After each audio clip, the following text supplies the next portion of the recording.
Assalamualaikum warahmatullahi wabarakatuh. Perkenalkan, nama saya Rekal Dai dari kelas 2 MPC Fakultas Ilmu Tarbiyah dan Keguruan IAIN Sultan Amai Gorontalo. Pada kesempatan ini saya akan memaparkan hasil resensi saya dengan judul Membajak Tuhan. Kenapa saya buat judul seperti itu?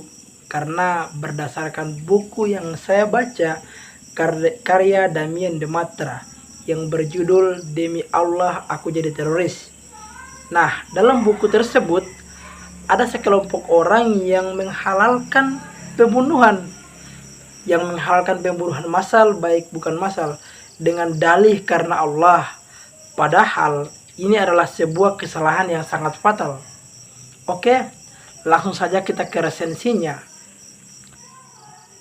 Kamu indah sekali sayang, indah sekali. Itulah kalimat yang utama diucapkan oleh ibu tunggal yang baru saja lahiran. Bayi tersebut diberi nama Kemala. Seiring berjalannya waktu, Kemala telah menjadi anak yang dewasa. Tubuhnya termasuk kurus namun dadanya penuh.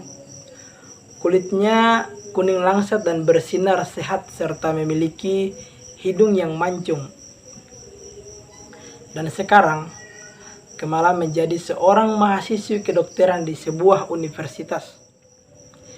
Tetapi ia terlalu muda untuk mempercayai seseorang dalam kerinduannya mencari Tuhan.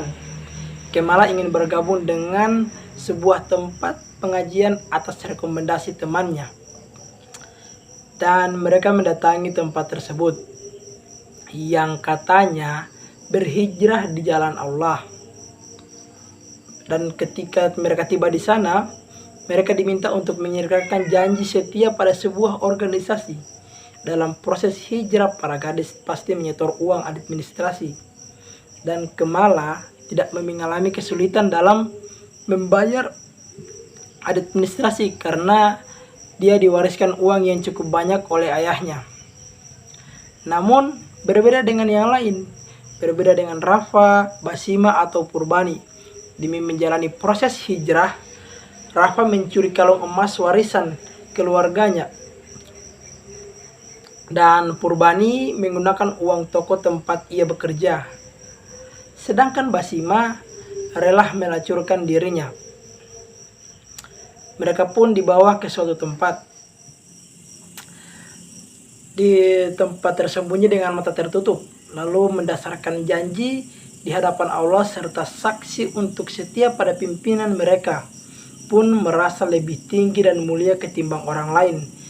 Sebelum Rafa ketahuan mencuri, Purbani terjerat kasus penggelapan uang dan Kemala diperkosa secara beranting.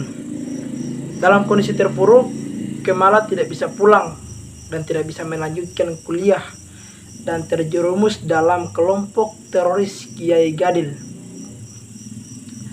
Ia dilatih mulai dari kungfu hingga menggunakan granat dan menembak menggunakan senjata laras panjang.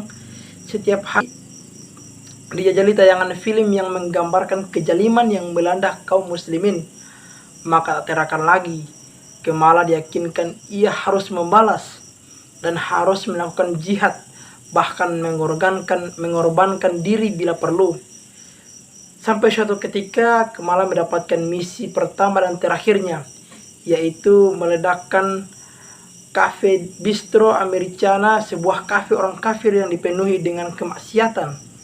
Tapi sebelumnya Kemala ditugaskan untuk menyamar menjadi penari dan pelacur dengan nama samaran Cassandra. Tapi sayangnya misi Kemala untuk meledakkan kafe ternyata sudah diketahui atau sudah terendus oleh intelijen Prakasa, intel urusan terorisme yang ditugaskan untuk menyelidiki rencana teror.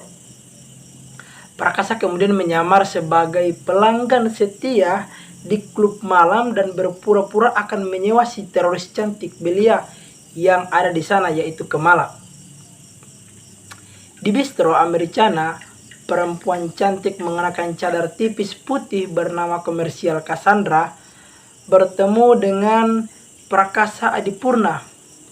Dan Prakasa ini bersikukuh untuk menghindari romansa dengan wanita.